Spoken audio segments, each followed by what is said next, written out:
सफलताको एकाधिकार कुनै विश्वविद्यालयमा पढेको हो वा कुन डिग्री हासिल गरेको हो भन्नेसँग गाँसिएको हुँदैन।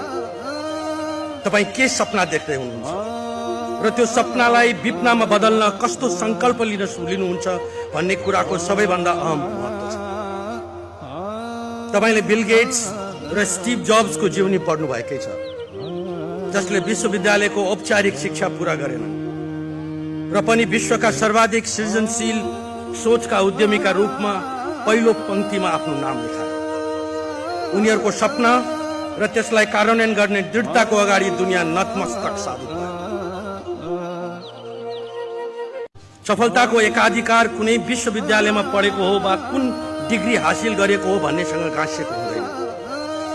तपाईँ के सपना देख्दै हुनुहुन्छ र त्यो सपनालाई विपनामा बदल्न कस्तो संकल्प लिनुहुन्छ भन्ने कुराको सबैभन्दा अहम महत्त्व छ।